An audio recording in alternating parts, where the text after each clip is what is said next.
Take talk with Lalitesh. मेरे channel को आपने अगर अभी तक सब्सक्राइब नहीं किया है तो चैनल को सब्सक्राइब करें, वीडियोस को शेयर करें, लाइक करें। एंड अगर आपको कोई इशू होता है तो आप कमेंट बॉक्स में लिखकर कुछ कमेंट कर सकते हैं, आप पूछ सकते हैं या मेल भी कर सकते हैं। प्रीवियस वीडियोज में मैंने आपको मित्सुबिशी के पीएलसी में डिफरेंट डिफरेंट इंस्ट्रक्शंस के बारे में बताया था। काफी इंपॉर्टेंट टॉपिक है। आज का जो है हमारा ये है कि पीएलसी में यानी मित्सुबिशी के पीएलसी में मास्टर कंट्रोल एंड रिसेट कैसे यूज करते हैं। मास्टर कंट्रोल एंड रिसेट हम लोग कैसे यूज करते हैं उसके बारे में हम यहाँ पर बात करेंगे। सबसे पहले आपको क्या करना है कि आप जी एक्स वर्क्स 2 जो सॉफ्टवेयर है उसको आप यूज करेंगे। और यूज करने के बाद कोई भी पीएलसी सिलेक्ट कर सकते हैं, बट वो पीएलसी ले सकते हैं जो इस तरह का इंस्ट्रक्शन सपोर्ट करता हो, यूज कर पाए आप। तो आप क्या करेंगे, सबसे पहले एक सिमुलेशन यूज करेंगे। अगर सिमुलेशन नहीं है डायरेक्ट पीएलसी पे यूज कर सकते हैं। तो क्योंकि मेरे पास वर्चुअल पीएलसी जनरेट करना चाहता हूँ विदाउट हार्डवेयर, तो स्टार्ट सिमुलेशन मैंने क्लिक किया। तो सिमुलेशन करने से क्या हो गया कि हमारा एक सिमुलेटर ओपन हो गया, पीएलसी रन मोड में है और ये मॉनिटर मोड में है। मॉनिटरिंग कैसे पता चलता है, जब ये यहाँ पर ब्लू ब्लू कलर का ऐसे स्क्वायर शेप में आ जाता है फिल होते हुए, तो ये रन मोड में है। तो हम राइट मोड में लेके जाएंगे और यहाँ से यूज करेंगे। तो सबसे पहले मैं बताना चाहता हूँ कि मास्टर कंट्रोल एंड रिसेट क्या होता है।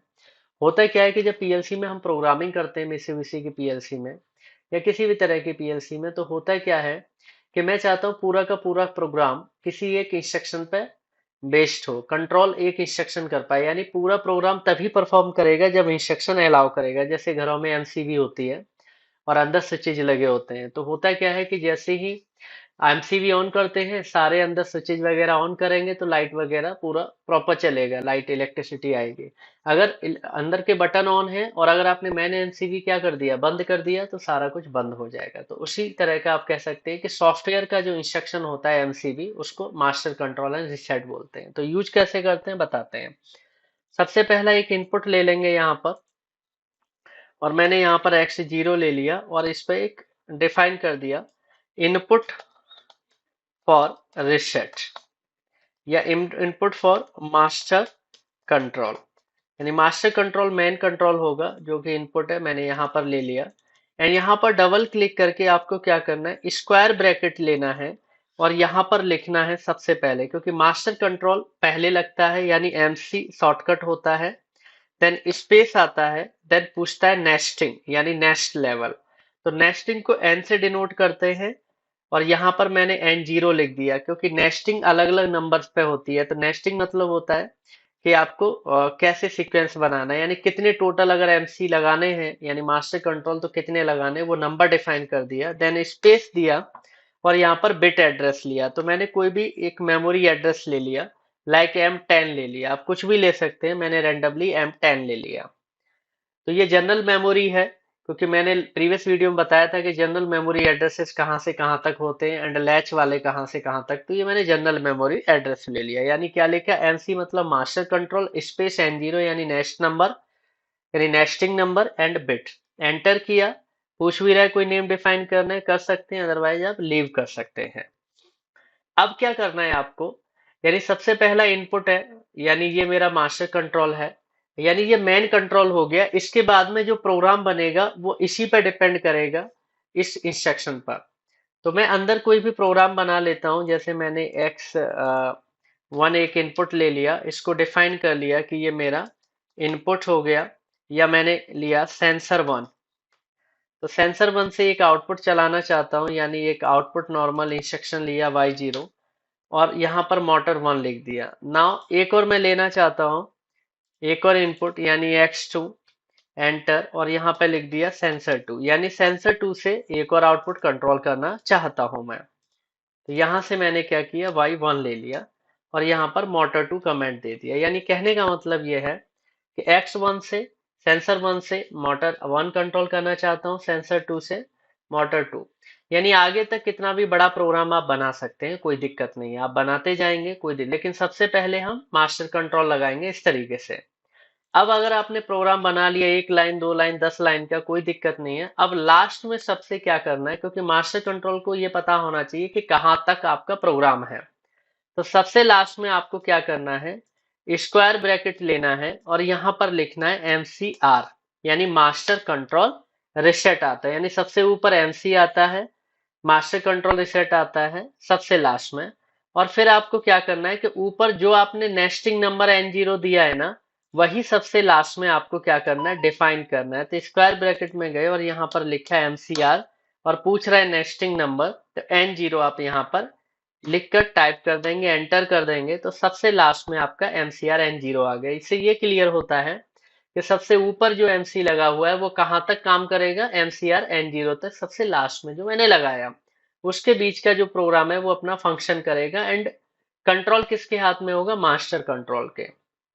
इतना सा काम है। इतना करने के बाद इसको कंपाइल कर लीजिए। कंपाइल करने के बाद राइट टू PLC करेंगे, यानी PLC में इस प्रोग्राम को राइट कर देंगे, ट्रांसफर कर देंगे। और ट्रांसफर करने के बाद आप देखेंगे क्या होता है। Yes and run and close करेंगे। और क्लोज करने के बाद मॉनिटर मोड पे करेंगे। तो मॉनिटर मोड पे जैसे ही आपने किया, तुरंत आपने देखा कि इनपुट जीरो जो है उससे मास्टर कंट्रोल N0 M10, अब जो N0 है और M10 है ये ऑटोमेटिक यहाँ पर आ जाएंगे। देखिए इस तरह से N0 लेफ्ट साइड में और M10 इधर। ये यही बताता है कि मास्टर कंट्रोल लगा हुआ है और उसके बाद जो टोटल डिपेंडेंसी है, जो भी आगे का जो लॉजिक है, वो बेसिकली इसी पर है। तो देखिए सबसे पहले मैं मास्टर कंट्रोल जो है इंस्ट्रक्शन वो X0 से है। मैं इनपुट X0 प्रेस नहीं कर रहा हूं। मैं एक बार चेक करना चाहता हूं कि X1 और X2 प्रेस करने पे क्या हो रहा है। तो राइट क्लिक करके डेबग में जाके मॉडिफाई वैल्यू में जाके मैं यहाँ पर X1 लिखता हूँ एंड ऑन करता हूँ। तो देखता हूं मैं ऑन कमांड दिया, सेंसर 1 पे सिग्नल आया, लेकिन मोटर 1 यानी Y0 आउटपुट ऑन नहीं हुआ। देखिए ऑन नहीं हो रहा है।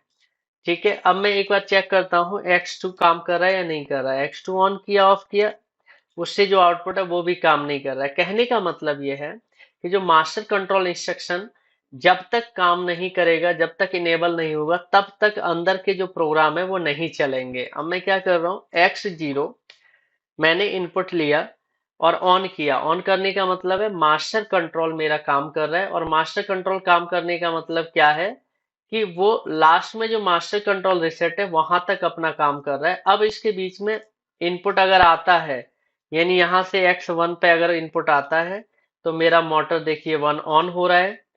हो रहा है ना, जैसे ऑन हो गया। अगर मैं यहाँ पे X2 इनपुट आता है तो मेरा मोटर नंबर 2 भी ऑन हो गया, कोई दिक्कत नहीं, ऑन पड़ा हुआ है।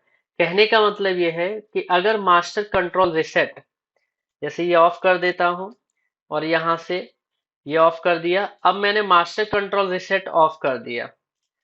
अब अगर मैं यहां से X1 फिर से ऑन करता हूं, सेंसर 1, तो कुछ नहीं चलेगा। और X2 करता हूं तो वो भी नहीं चलेगा। कहने का मतलब ये है कि जब तक मास्टर कंट्रोल इंस्ट्रक्शन ऑन नहीं होगा, तब तक उसके बाद जो प्रोग्राम अंदर बने हुए हैं PLC में वो बिल्कुल भी नहीं चलेंगे। यानी X1 से मोटर 1 है और इससे मोटर 2 है, तो ये बिल्कुल अब चलेंगे। अब देखिए, माना कि अंदर के बटन जो सेंसर 1 सेंसर 2 हाई है या कोई बटन है ऑन है, आउटपुट आ रहा है।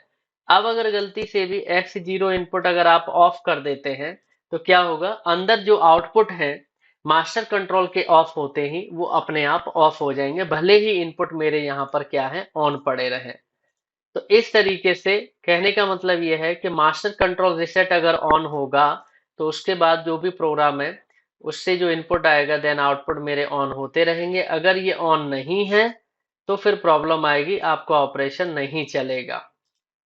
इस तरीके से माय फ्रेंड्स हम मास्टर कंट्रोल रिसेट क्या करते हैं, यूज करते हैं। तो होप आपको ये वीडियो मेरा पसंद आया होगा। ये बहुत इंपॉर्टेंट इंस्ट्रक्शंस हैं एंड हम काफी ज्यादा इसको यूज करते हैं। तो इस वीडियो को लाइक जरूर कीजिएगा एंड मेरे चैनल को सब्सक्राइब करें, शेयर करें। एंड अगर कोई इशू है तो आप मेरे कमेंट बॉक्स में कमेंट कर सकते हैं, यूट्यूब चैनल के डिस्क्रिप्शन कमेंट बॉक्स में। एंड कोई इशू और ज्यादा है तो आप मेल भी कर सकते हैं, I definitely reply to you. And yes, आपकी और भी वीडियो मेरी आगे आएंगी, तो लगातार चैनल को फॉलो करते रहें एंड वीडियोस से देखकर आप प्रैक्टिस करते रहें। So thanks for watching my videos.